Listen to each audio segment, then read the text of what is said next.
Bonjour et bienvenue pour votre Minute Info. Et à la suite d'un rodéo urbain à Évian-les-Bains, ayant grièvement blessé un pompier, le ministre de l'Intérieur, Bruno Retailleau, appelle à une révolution pénale.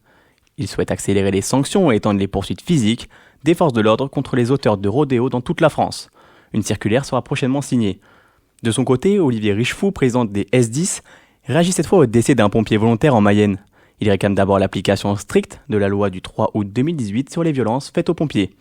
Soulignons également le rôle des maires concernés qui, pour la majorité, agissent sans relâcher pour identifier les auteurs d'infractions et procéder à la saisie des véhicules concernés. En lien étroit avec la police nationale ou la gendarmerie nationale en fonction des secteurs géographiques et en s'appuyant sur les images fournies par le système de vidéoprotection.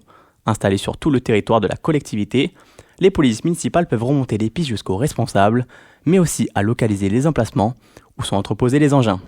Puis, du 28 avril au 9 mai 2025, l'exercice international de cyberdéfense Lockshield, organisé par le Centre d'excellence de l'OTAN à Tallinn, a rassemblé 4000 experts de 41 pays. La France, via l'ANSSI et le ComCyber, y a joué un rôle de premier plan. L'équipe franco-polonaise, renforcée par des étudiants de 4 écoles partenaires, s'est distinguée en décrochant la deuxième place. Cet exercice a permis de tester les capacités de réaction à une cybercrise d'ampleur, tout en renforçant la coopération européenne en cybersécurité. Et enfin, pour finir, le dernier rapport annuel de l'entreprise Cisco révèle que 80% des entreprises françaises ont connu un incident de sécurité lié à l'IA, et ce malgré une légère progression du niveau de maturité. Les raisons peuvent être multiples, un manque de sensibilisation sur le sujet, des lacunes de la formation interne, un manque de budget, un défaut de professionnels qualifiés.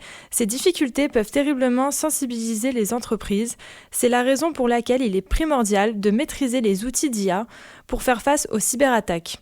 4 millions de nouveaux professionnels seraient attendus à l'échelle mondiale pour combler l'écart entre l'offre et la demande.